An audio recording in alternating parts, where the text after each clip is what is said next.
Come here, old man.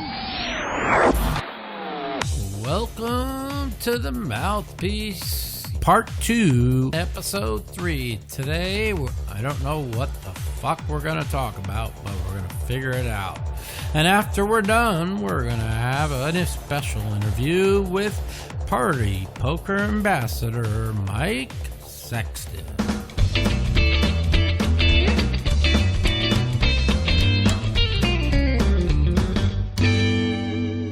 Fast forward to the Borgata Poker Open.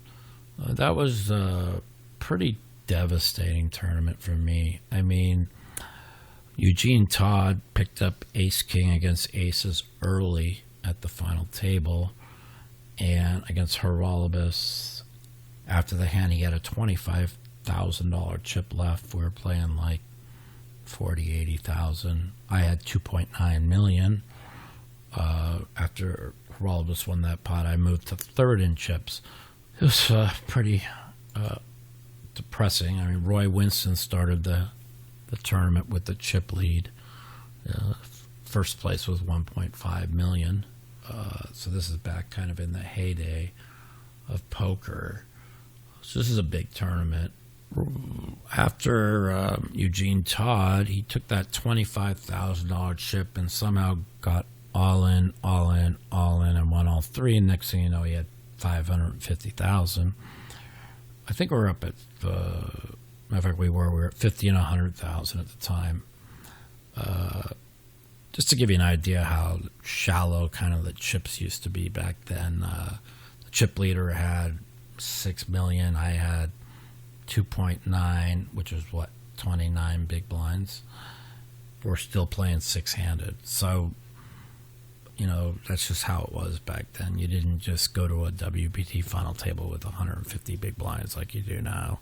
So when people talk about all the chips now, it's like you guys don't understand that chip leaders would have 50 big blinds and everybody else was maneuvering 20 big blind stacks. So that's just how it used to be. Hand came up. Roy Winston raised under the gun. I flatted on the button with ace-queen. The flop came down ace-queen 3 with 2 diamonds. Roy Winston checked to me, and he had opened for like 230, and I bet like half pot for 200,000. He makes it a 1.2 million. I really had to really study here because he did raise under the gun. You got to remember, this is 2007, 2008. This is right when people are starting to learn how to play poker. But, guy raised under the gun, and now he's check raising a 5x on the flop. I'm just like, wow. I mean, does he have aces? Does he have queens? 3 queen? Am I coolered here? I thought the big raise to me seemed like more of like a ace something of diamonds.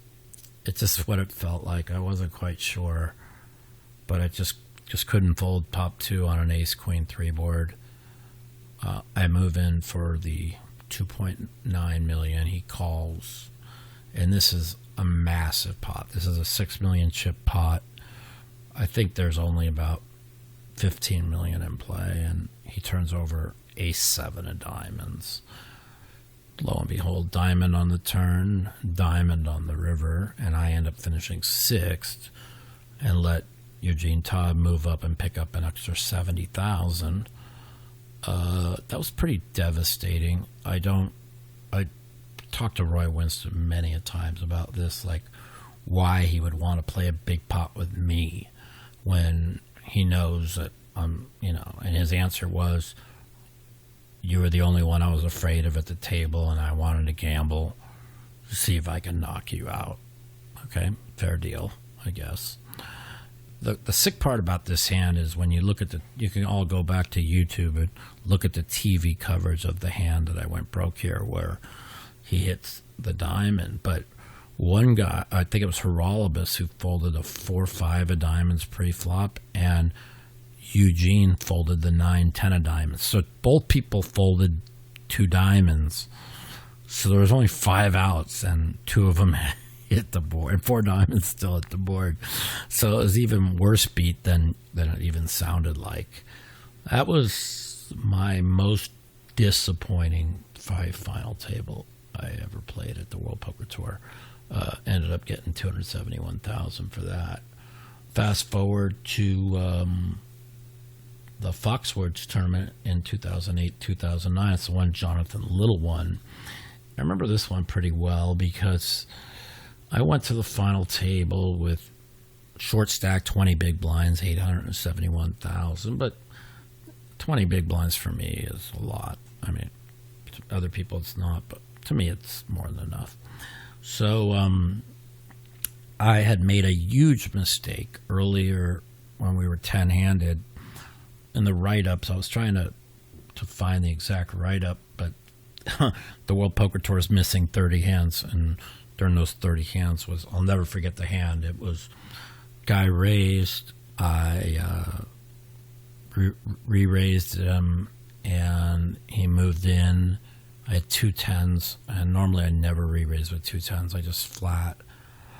But I re-raised him big. I put myself in a spot where I had to call. He ended up having 2 kings. So that's what crippled me going to the final table. I actually had 1.9 million 10-handed and ended up getting 6-handed with 871. But it was what they was known as a Mike Madison blow up. I mean, it was a huge mistake on my part. I don't even know what went through my head of why I re-raised and why I called, and that one was on me. When that was the only one I could say was really on me at the World Poker Tour final tables. So fast forward to the December, the Doyle Brunson 5 Diamond in 08-09.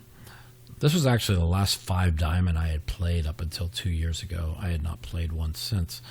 But I finished 9th for $100,000. But I'm pretty sure it was Ace King against my Ace Queen of Spades. And I was kind of short. I had about 20 bigs.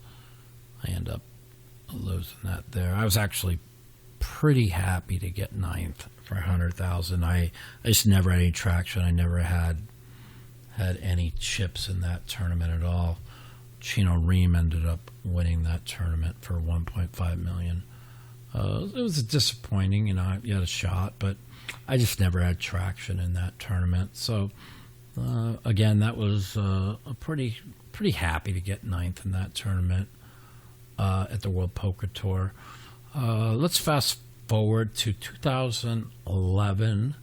This was the Shooting Stars, in which I finished 3rd for $370,000. Now that was a tournament where one of the very few, we started 6-handed where the blinds were 10 and 20,000, and I had over 2 million in chips, and everybody had a lot of chips. So I was starting out with over 100 big blinds at a WPT final table. I liked my chances. It was a tough final table. I mean, King Vivek was there, Mike Sexton was there, Alan Sternberg was there. He ended up winning it. A guy named Stephen Kelly, super aggressive, got 2nd. King Vivek got 4th. Sexton 6th, and a guy named Casey McCarroll 5th. I'll never forget this final table because early in the final table, Mike was real short, and I raised with like King Jack suited. He moved in. I mean, it was for like 200,000 more. It was like maybe 15 bigs more. I called. He had King Queen. I hit a jack and busted Mike, and I really thought after that it was going to be my day because there was 5 of us left that were playing really, really deep. And if everybody remembers 2010, 2011, that was when everybody thought the way to play deep stack poker was raise, 3-bet, 4-bet, raise, 3-bet, 4-bet. And at every hand I watched, it was Allen raised, King Vivek 3-bet, Stephen Kelly 4-bet. And I would look at Jack Deuce every hand. And I'll never remember this, is I hadn't played a hand in forever. I raised with ace 10. Alan Sternberg called. I thought he had a small pair. Came king 7. I bet the flop. He called. Turn card came like a stiff. I checked. He bet about a third pot, and I check raised him pot on the flop with ace. I just knew he had a small pair. And then he called me, and then the next hand I bet almost pot again. And he goes, Mike, I really think you're bluffing, which is, I must have gave something away. I don't know. We've talked a lot, but I never talked about that hand. You guys could look it up at the final table. And he goes, but you might be bluffing and have me beat. And he ends up calling me at 2 4s. And it was really shocking to me on that call. I mean, I hadn't played a hand in, I don't even know how many orbits, 40 hands maybe. So for me to not play a hand of 40 hands, raise, he had the small pair, he had 2, like I said. I bet the flop, he called. I check raise him on the turn. He calls, and I bet big on the river, and he calls. And, kudos. I never knock anybody who makes great calls. Never. People how do you call me there? How do you listen? When people make great calls, you give them credit. They pick up. I obviously gave something away. To this day, it haunts me a lot. So that could have kind of took my chip position away, even though it was always raise, 3-bet, 4-bet, and I never could play a hand.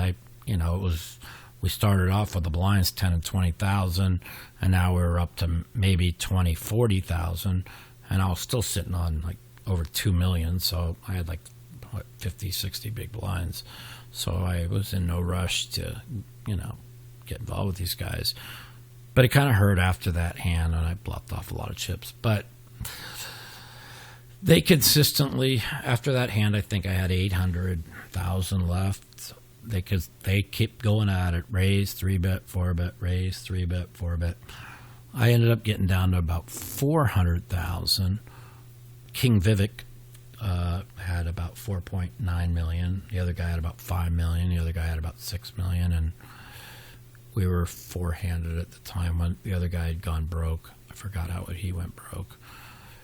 I ended up open shoving about 3 hands, and now I was back up to 800,000.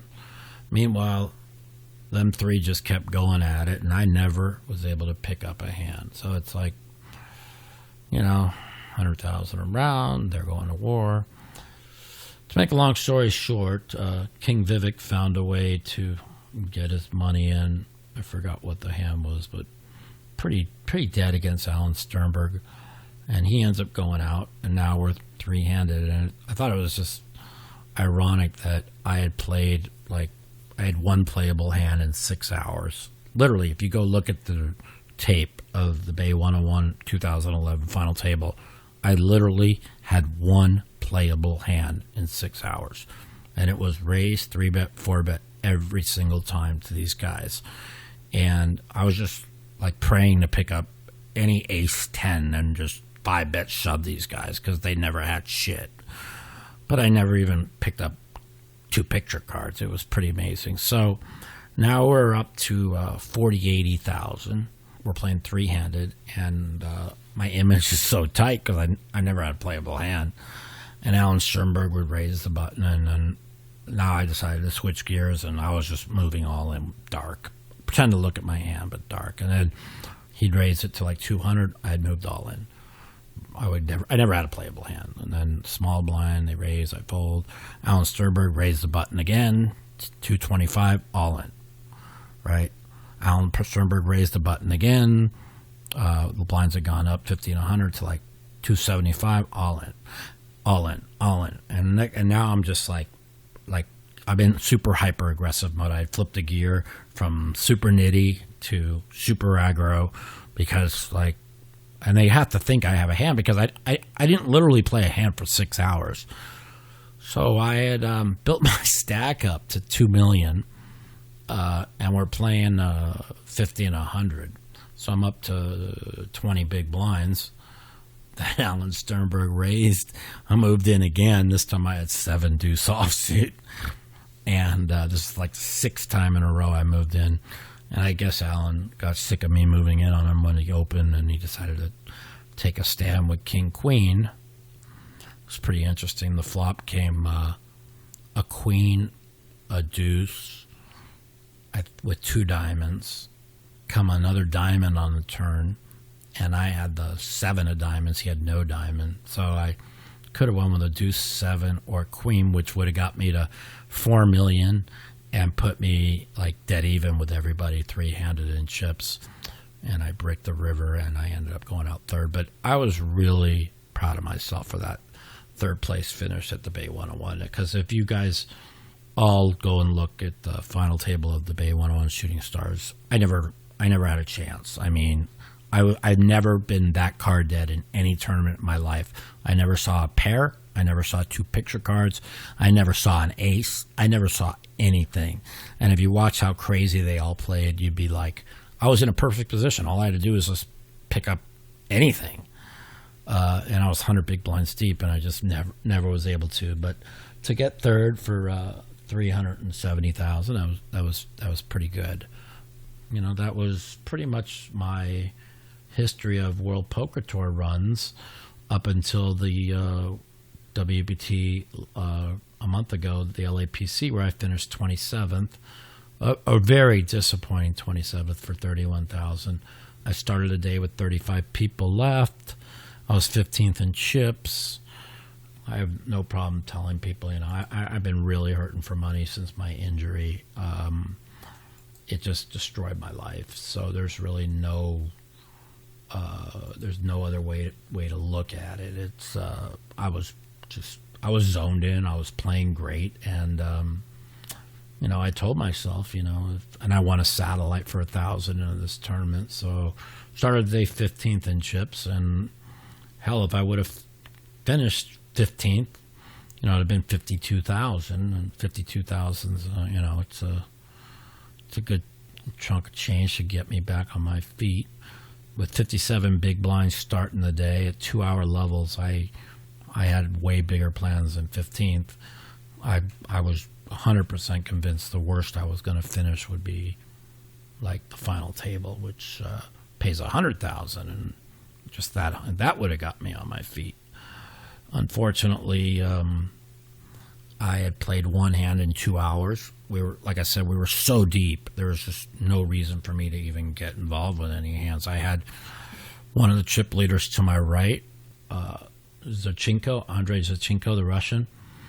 He was to my right, and I had David Baker to my left, who ended up winning the tournament. And congratulations to David. I mean, it just goes to show you old school people could still win. David plays very little no-limit tournaments.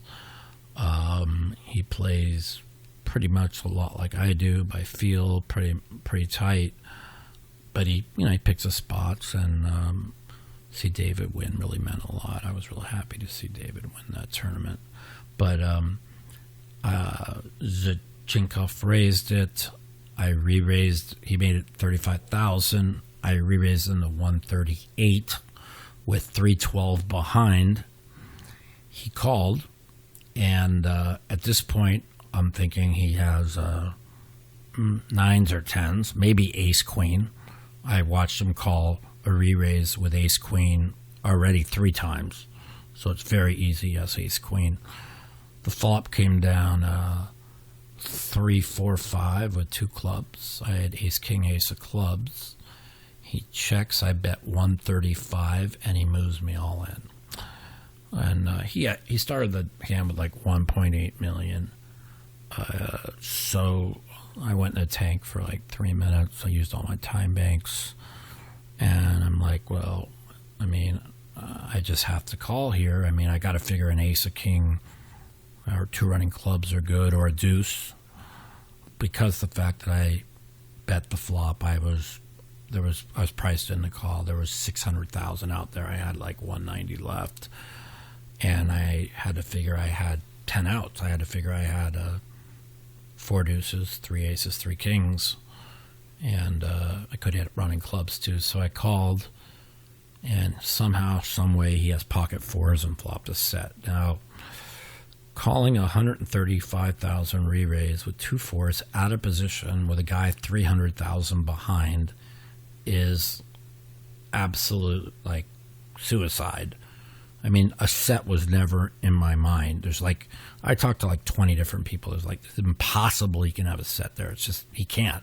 Because the stack size, it's just, he can't be calling that kind of raise out of position against a guy who's played one hand in 3 hours or 2 hours, and it was pocket kings. So my range is pretty polarized. You know, it's a big pair or ace king. I mean, it's like, it's one of 3 hands, or, you know, it's jacks, queens, kings, aces. And I don't even think I'd re-raise them with jacks. I probably would have just flatted. When he showed a set of 4s, I'm like, you got to be kidding me. You know, like, how can he have a set of 4s? So I was hoping a club came on the turn to give me some more outs, but of course a brick came on the turn. Now I'm dead to a deuce. I watch people 2 out the river like all the time, let alone 4 outs. But of course it didn't come to me. I end up getting 27th, and that was very disappointing. I mean, I'd have to say the second most disappointed I'd ever been in a World Poker Tour event. You know, but they were all saying, oh, you haven't cashed since 2011. And I'm just like, well, I've only played 12 events since 2011. So it's not like I hadn't cashed that. I didn't play that many. There was a lot of them I had a chance to cash that I didn't. There was 2 years ago the WPT 5 Diamond, in which we were on the Stone Cold bubble, and I raised the 8-9 of clubs, and Dan O'Brien flatted out of the big blind, which I thought was a big mistake because he had about 250,000 chips more than me. I think because it's a stone bubble, if he re-raises, he had ace king. If he re-raises, he's going to win it unless I have like aces or kings. I mean, there's no way I'm going to play a big. There's no hand I'm playing a big pot with him on the button. I just think he's got to re-raise me, and I've told him this before. And he's just got to re-raise me and pick up the 75,000 in chips that are out there. But he didn't. The flop came down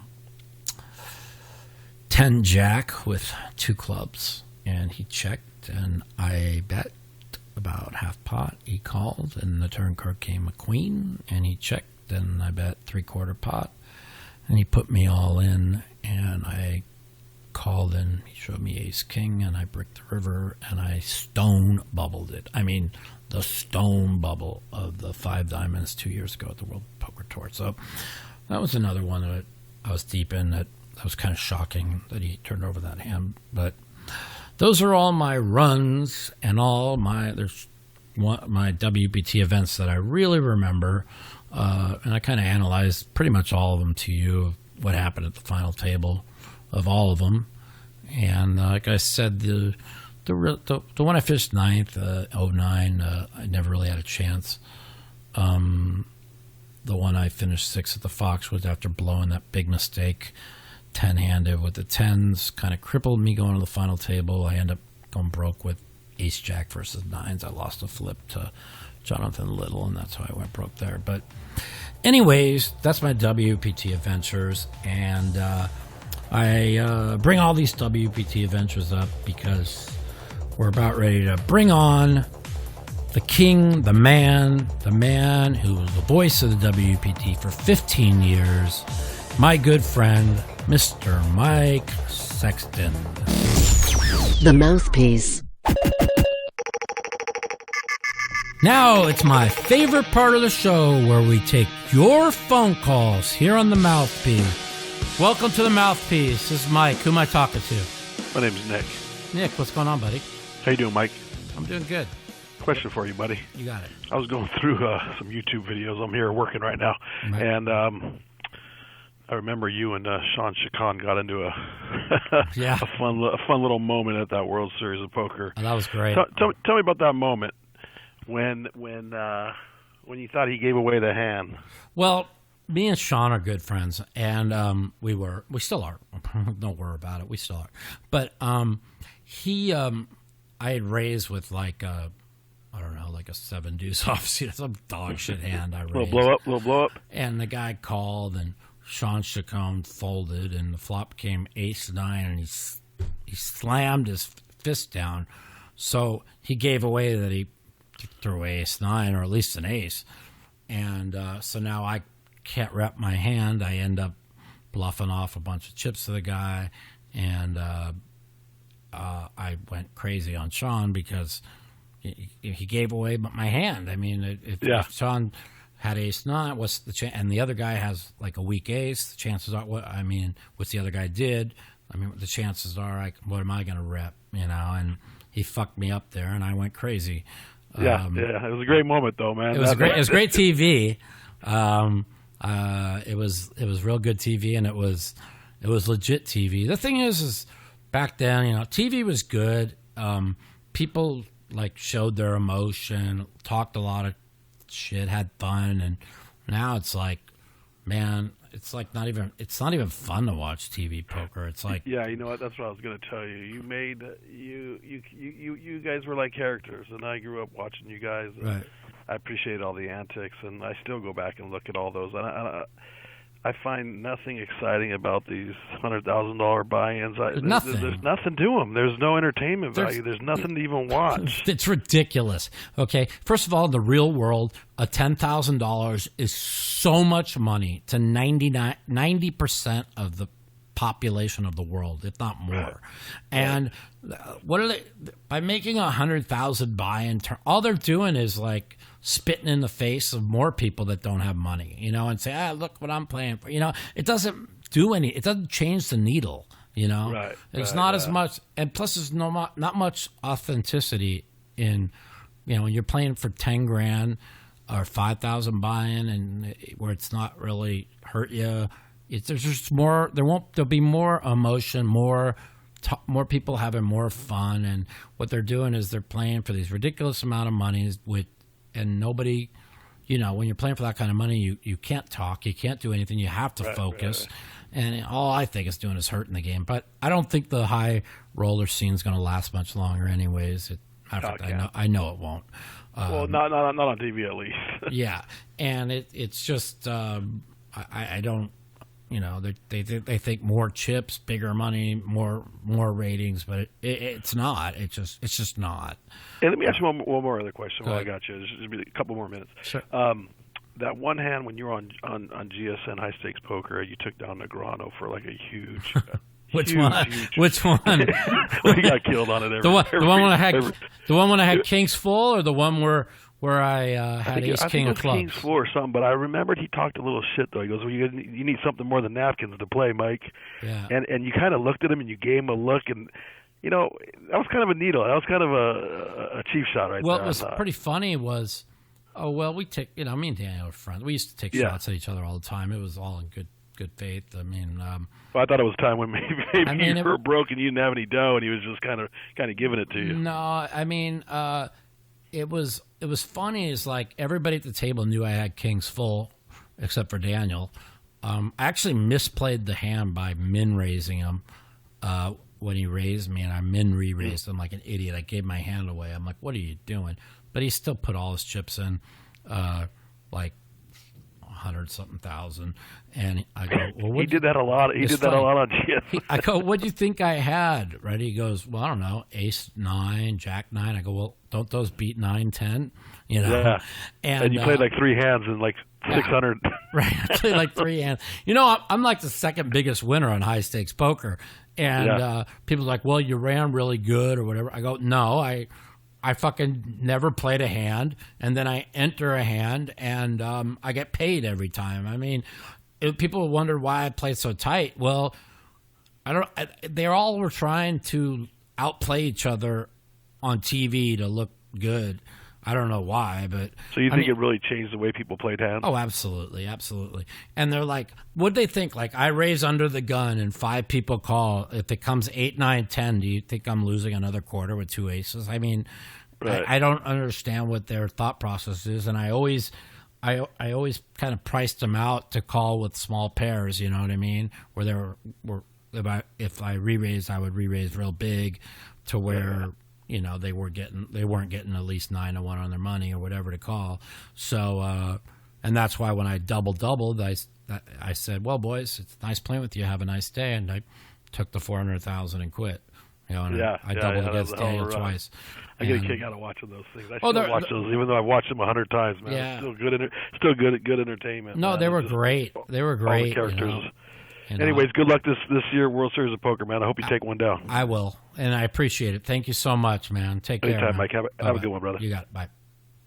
Welcome to the Mouthpiece. This is Mike. Hey, how's it going, Mike? It's John in Texas. John, how's it going, buddy? Man, it's an honor. Oh, it's an honor for me to talk to you, man. What the hell? I appreciate that. So, what's going on? I'm just wondering if you saw that bet the dude put on Tiger Woods winning his fifth. I haven't seen it, but Tiger Woods has no chance of winning the Masters. So, next. I haven't seen the bet. He put like 85,000 down. Man, that's like 85 grand he could throw on the street. He just what's that? Tiger's not playing well right now. He's putting terribly, and it's really weird because he was putting so great last year, and he fixes other problems in his game, and for some reason he's just putting bad right now. And you can't you got to be putting good going into the Masters to have a chance. But he might finish in the top 10. It's possible, but he can't win.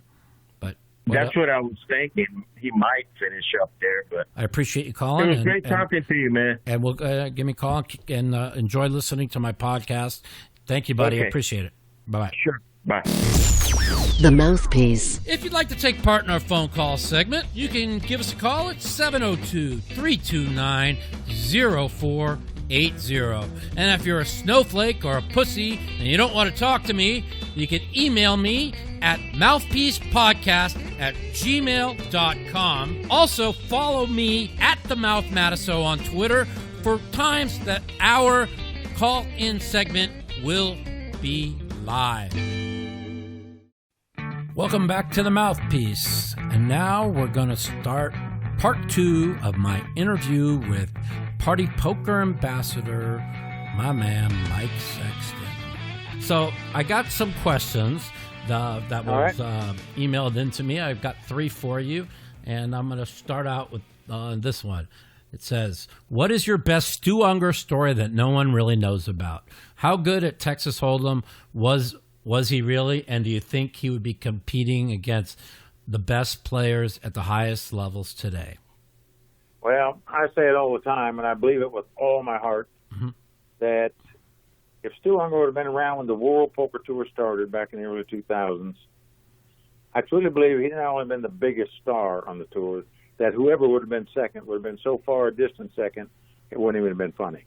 Wow. Now, people look at me like I'm crazy. Now, I understand Stewie was very aggressive back in the day when nobody else was aggressive. Right. So he took advantage of that. Now, obviously, as we know, everybody's hugely aggressive, and his style wouldn't work against them. But he has such an uncanny instinct for cards and for feeling people out and for reading them that it was just spooky to watch, in my opinion.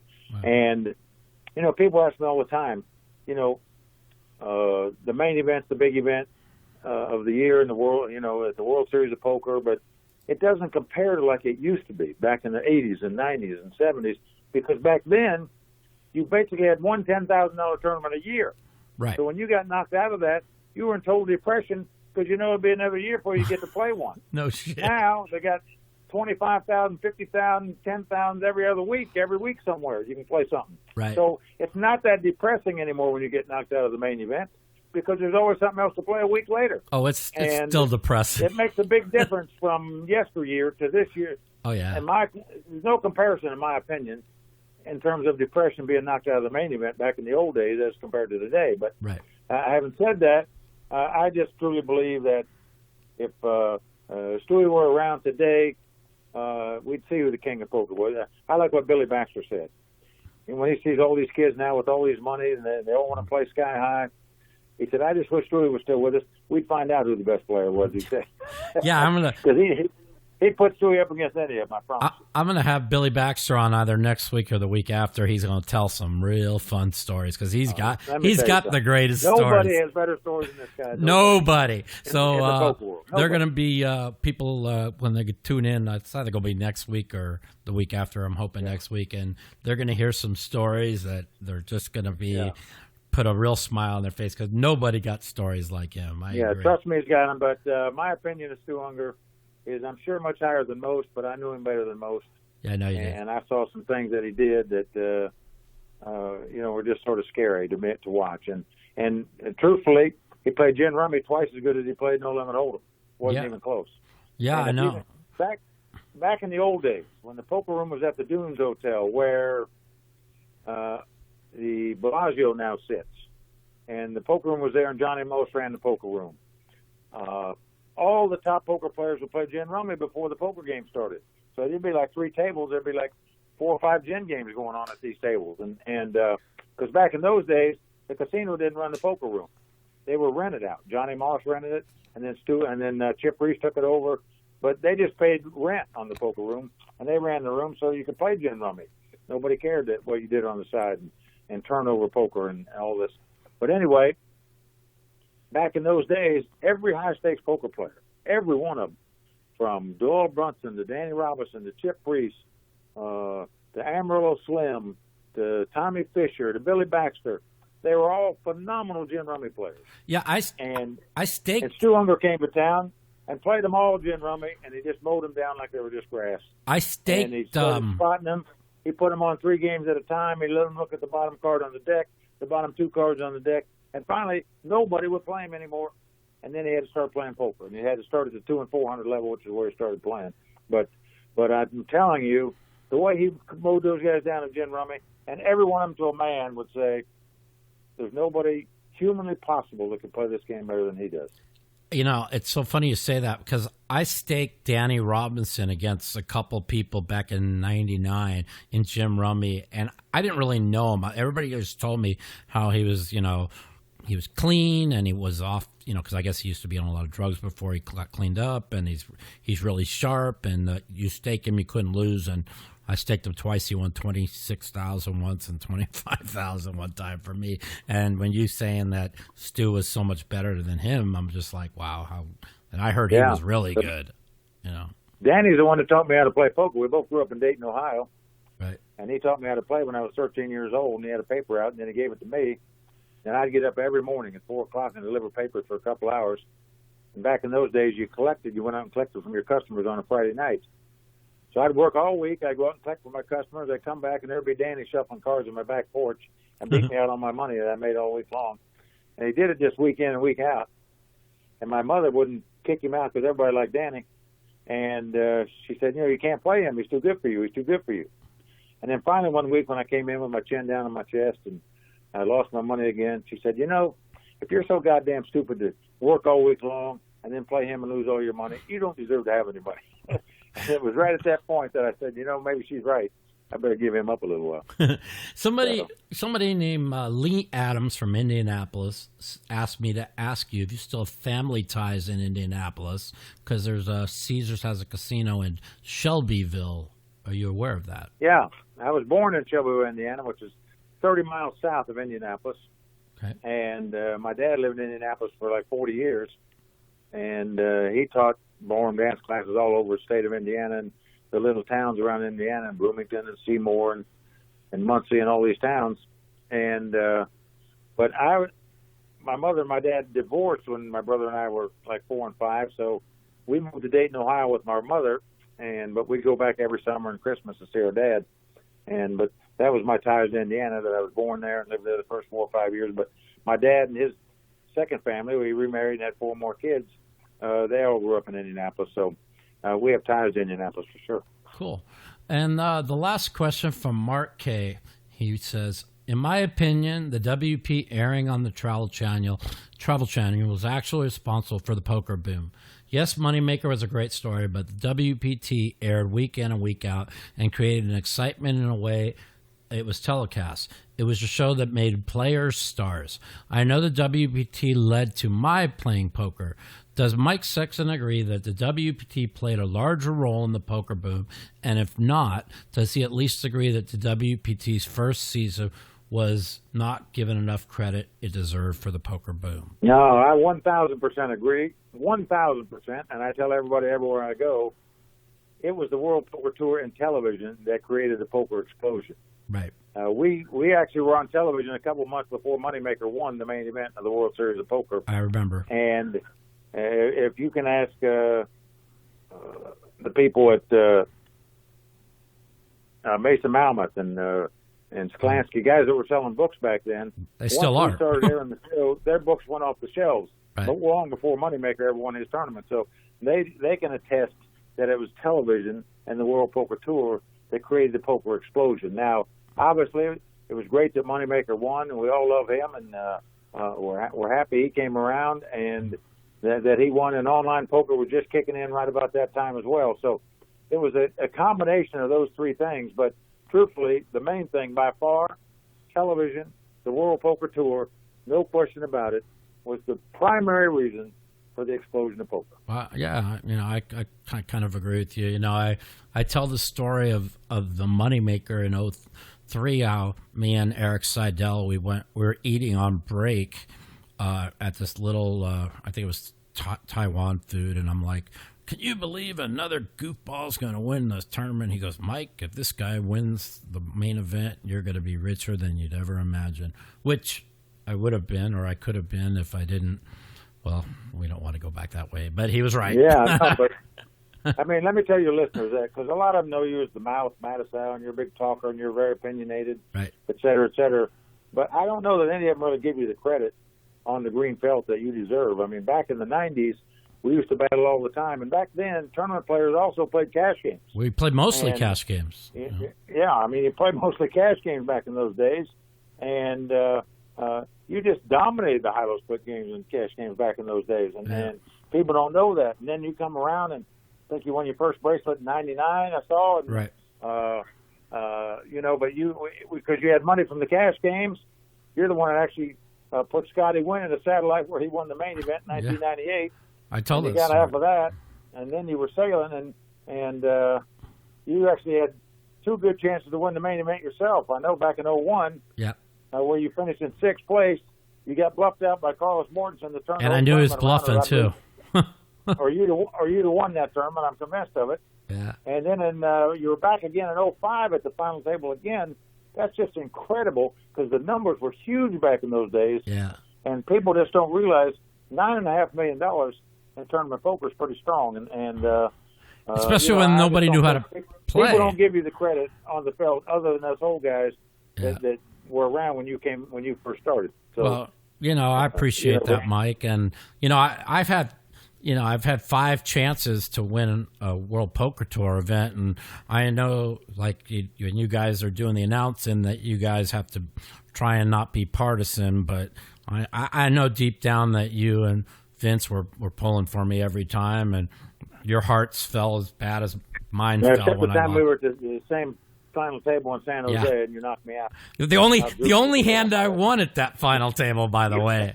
Yeah, and you outdrew me to win that fight. Exactly. Matter of fact, it was like the only playable hand I had in like 5 hours. It was King Jack, and you had King Queen. Jack, I had King Queen, and naturally I ended up going out 6 because of that. But I was 200 big blinds. I don't think you won another pot. No, I never even had another playable hand, and that was when they were all raise, 3-bet, 4-bet. Every time it was raise, 3-bet, 4-bet, and I was in the big blind. I mean, these guys were 3 and 4-bet, and like any 2 cards, playing 200 big blinds deep, playing 5-handed. It was crazy, but I never ever picked up a hand. But I found a way to never have a playable hand and move up to third.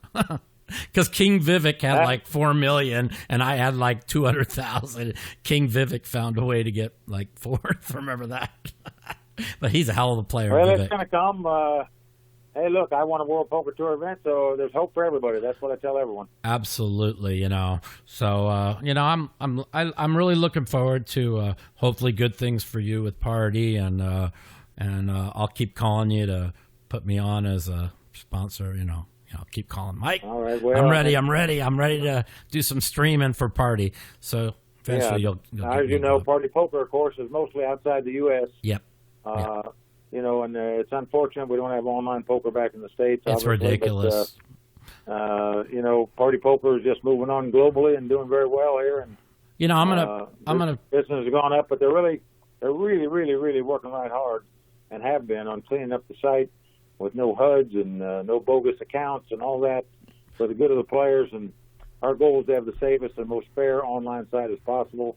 We're heading in that direction. I believe it's going to happen. And the reputation and the appreciation from players now for what we're doing and improving the software, as well as putting on these Party Poker Live events, has just skyrocketed over the last couple of years. And I'm happy to see it, that Party Poker is really taking a nice upward trend here at the moment. So Are you guys, because I don't really know much about the online poker scene, because since after the full tilt, I haven't been outside the United States or played any, but are you guys satelliting a lot of people in these Party Poker Live tournaments?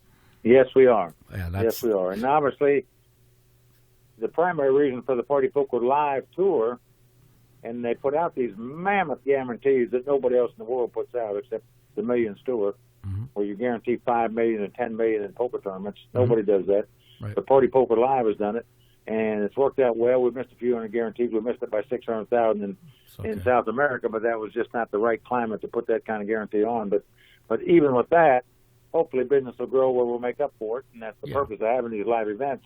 But because players can go on to partypoker.com and win packages to the Caribbean or to Montreal or some of these beautiful places that we go to play these tournaments, and do it for just $50, $100, where you literally get a chance to play for millions, it brings a lot of players to the site, because still the dream of most people is to take a little bit of tiny money, as Amarillo Slim said, to turn a toothpick into a lumberyard, and everybody wants the big score, and you dream about it, and that's what keeps people playing. And fortunately, Party Poker qualifies a lot of players for a lot of events now, and that's the way to go if you can't afford to pay for travel and the entry fees when you get there.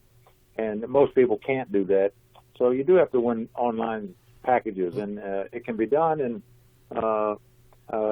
the player base is growing because of that, and that's a good thing.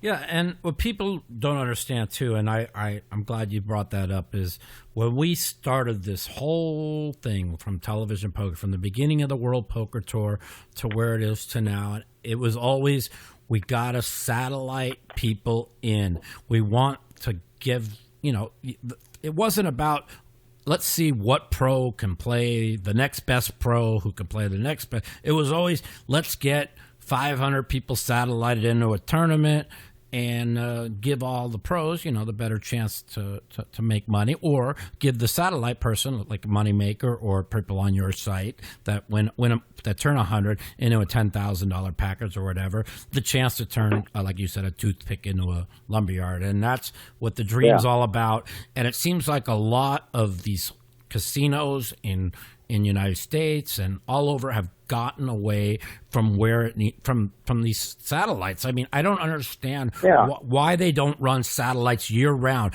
like everybody on a Saturday, $100 buy-in, guaranteed one $10,000 seat, or if it's a $5,000 guaranteed two, and they do it every week for the whole year. Now we got 500 people that have satellited in, and then we're not playing, a 400. No, it's so true. And I look back on the days, in the early days, back at the World Series of Poker. Every night they'd have a $200 super satellite. $200. I remember. And you win satellite seats, and they give out 10, 20 seats a night. That's how many people played these $200 buy-ins to win a seat at the World Series of Poker. In fact, the first 5 years I played in it, I won a $200 satellite to get in. 1991 was the first time I ever played in the main event. Right. And I cashed in the event. In fact, I cashed 4 of those 5 years, believe it or not. It is amazing when I look back on it now. But in 1991, I got all the way to the 24th. I paid 36 places, and I finished 24th and only got back $9,200. I didn't get back my buy-in, but because I got in on a $200 satellite, I made $9K, and I was broke, and I was very excited to be in the money, and I was happy. But I look at the payouts back then, and I think, well, players would go crazy now if they saw these payouts back then. I got sixth in 01. And now you finish like 40th and get $250,000. I was looking at payouts last year. Yeah. It's like crazy. That event in 1991, that event, to give you an idea how crazy it is, Robert Turner, that we know so well, finished 10th in that tournament, in the main event. He Chip Burner Turner, right? 11,500. You're talking about Robert Chip Burner Turner? 11,500. The winner by Brad Doherty got $1 million. Oh, yeah, I remember. It was almost 100 times difference between 10th and first, and as you know, it's like one hand difference in that spot most of the time. Yeah. You know? And, but it was crazy payouts back then. But, you know, when I first started playing tournament poker at Amarillo Slim tournament, we used to go to Lake Tahoe and he'd have his and back in the 80s, he only paid 3 places. First, second, third, 60%, 30%, 10%. Yeah. And finally, after a couple of years, the player sort of kept getting on him, and he finally expanded his payouts. But he never did want to expand it. He just wanted to pay 3 places. That was the first cash I ever had, incidentally.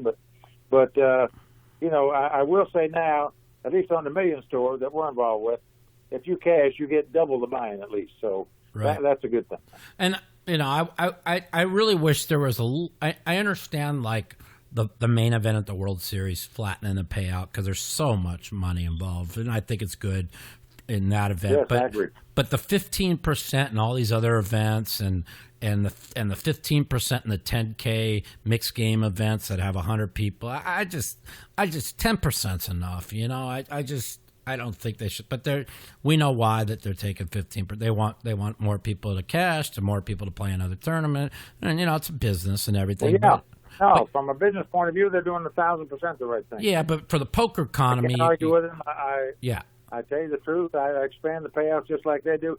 You know, as well as good as me. Every time somebody cashes at the World Series, that either comes in from out of town or sort of a rec player, they're going to play at least 2 more events now. Absolutely. You know, the money's going back into action. So no, I agree. It's good that they cash. People are happy cashing, and I think it's good. And usually the payouts are so big at the World Series that you know, you don't need to give a guy an extra $50,000 if he's already making $250 or $300.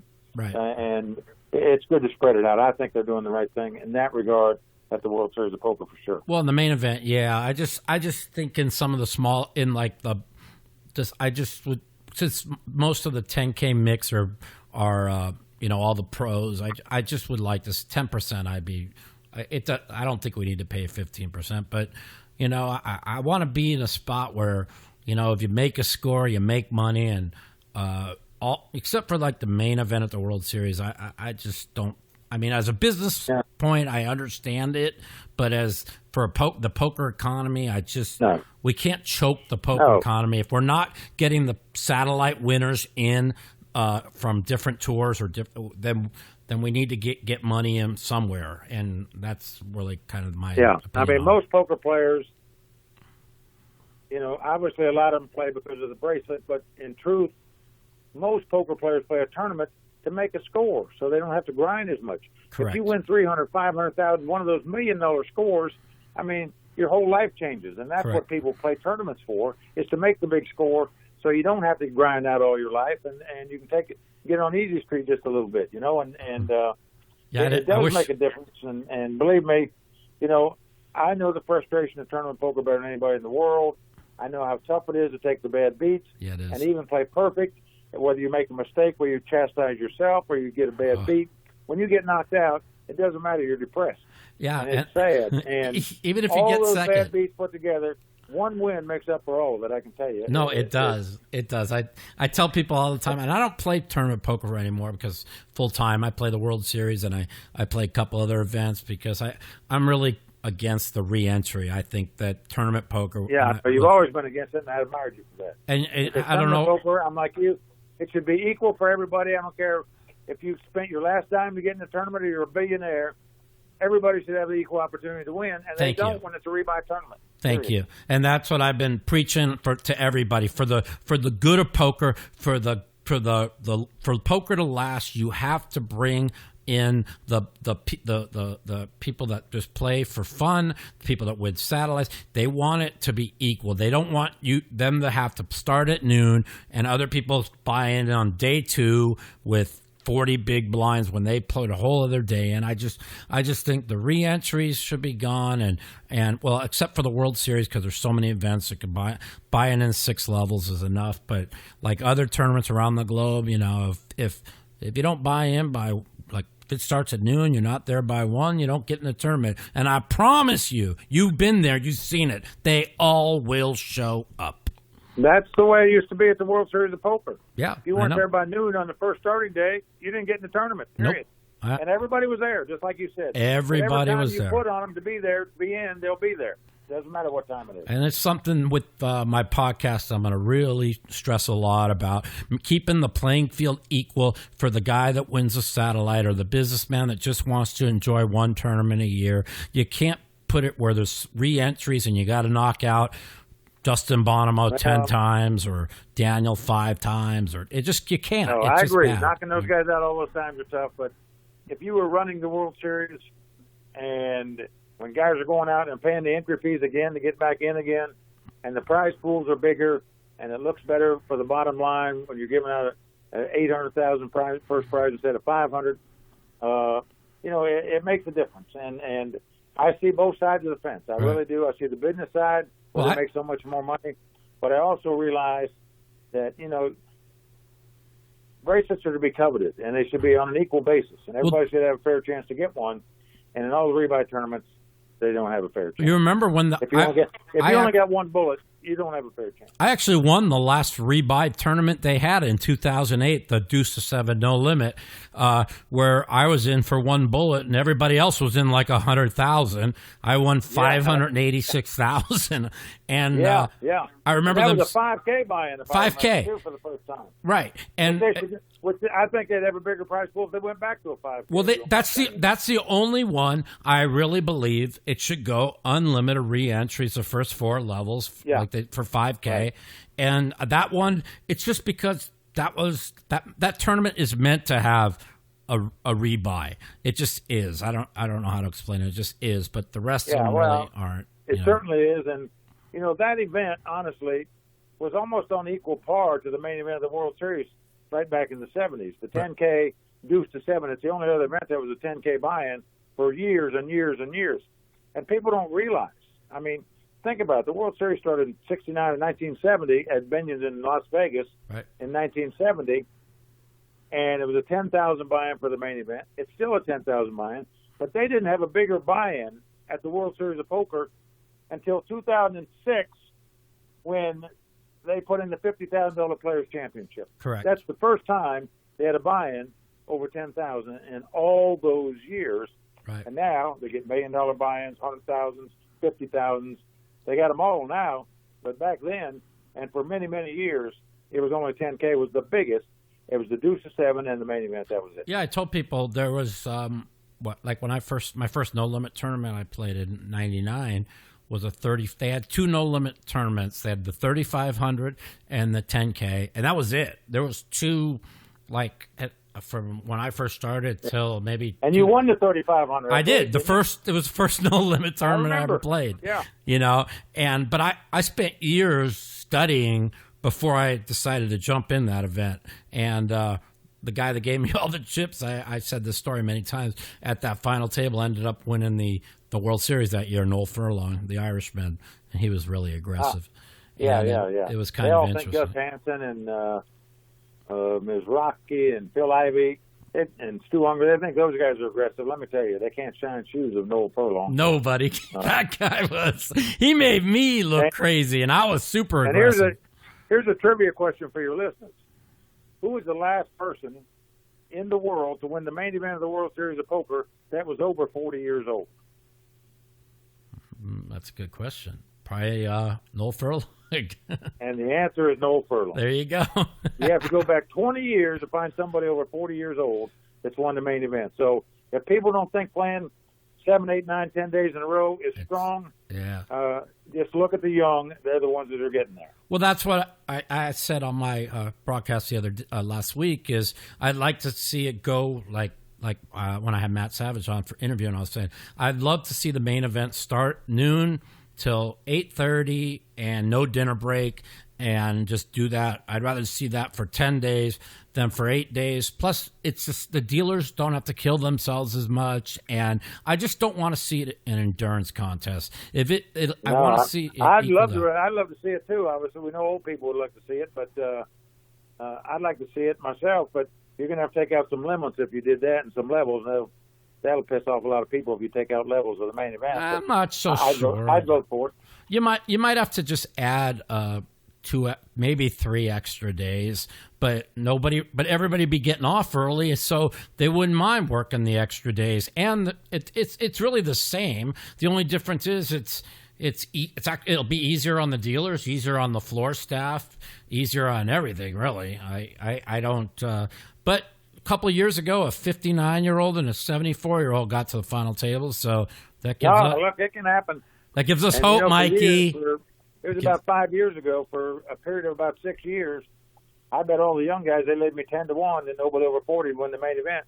And I bet it every year for about 6 years in a row. I know. And they stopped betting me in about 2012 or 13 because that's when the online poker wasn't going on anymore in America here. Right. And because of that, they didn't think the young gurus would be coming around anymore, and the old guys would catch up, so to speak, and they quit betting me, even though I'd still lost every bet. But anybody out there wants to lay me 10-1, I'm still betting on the old geezers over 40, so please give me a call. I don't blame you.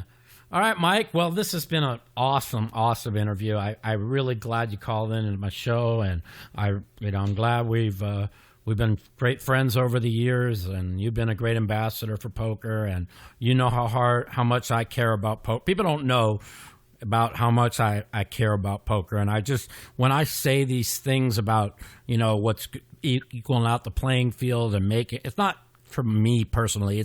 I want to see what's best for for poker to last. I don't want to see everybody get everybody make all this money and then there's no money in the poker economy. And I really want to see that where everybody is equal playing field and for the best, whatever's best for poker. Yeah, no, we need to grow the game continually, always, obviously, and that's the goal of everybody.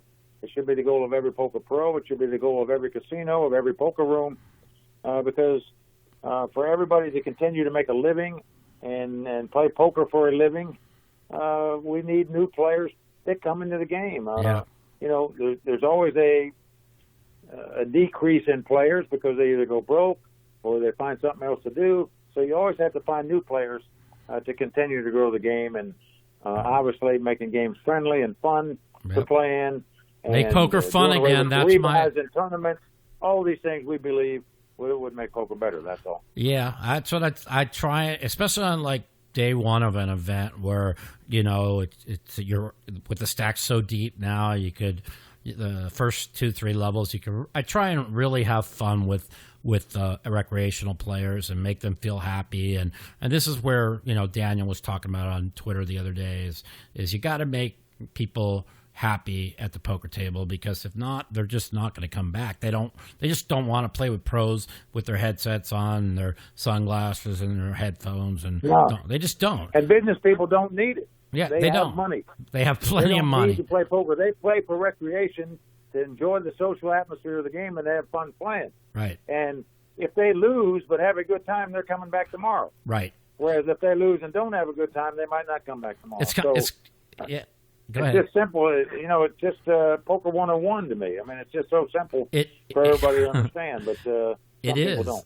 And when that person comes in and he loses all his chips and people start saying, oh, what a fish, I'm like, man, I wish I was that fish, because that fish has a lot more money than you or me or anybody else is going to have.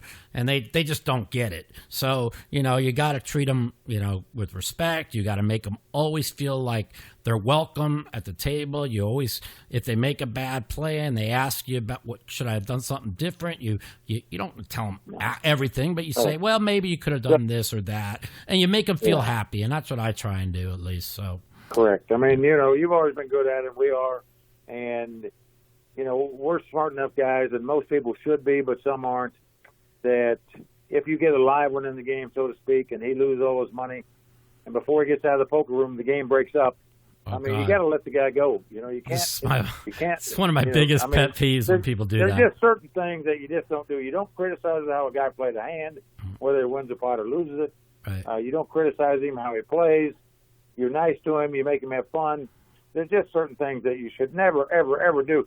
Whether you're a pro or a recreational player, doesn't matter. If you want this guy coming back, you should learn how to treat him properly, in my opinion. Back when I was young and back in the day, I used to I used to, say a lot of shit, talk a lot of shit because, there wasn't that many good players, so it really didn't matter. But now there's so many good players. I just keep my mouth shut, and Helmuth tells me I need to go back to talking a lot more shit than I do. I'm too nice now, and I got to go back to being a little bit more like the old Mike the Mouth. And I'm like, I don't know if I can. It's just not in me anymore. I don't know.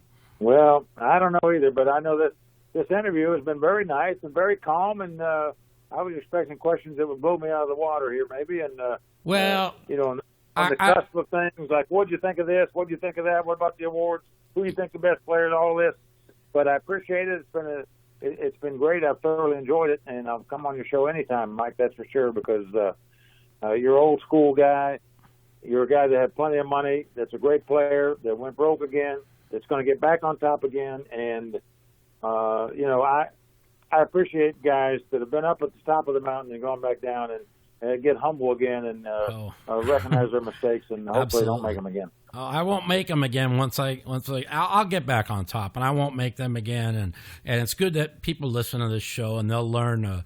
Hopefully that the younger the kids that got some money right now, they're listening to the podcast, that they'll understand that not to make the mistakes that me and you have made, and we've learned from them, and we're moving my forward. My advice is, you make a score, put some away that you can't touch, pay your taxes, and don't gamble it off. That's my advice to everybody. Yeah. And I know, but when you know how you are when you're young, you think you know everything, and you think it's easy to make these $1 million scores. But as they stay around longer, they're going to realize that it's not so easy. I used to tell everybody, people who say, Mike, what do you do with all the money you make in poker? I say, play higher. What do you think I do? I wish, I take it back now. I was like, play higher or bet sports higher. Or bet more. Yeah. But, that was my answer. I swear to God. I was like, well, what do you mean? What do I do? I just play higher. So, but, now it's, listen, I made a lot of mistakes, and I really have been humbled, and the injury really humbled me a lot. And so now I'm going to come back, and I'll be all right. But, Mike, thank you so much, man. Well, we don't see it the millions in North America.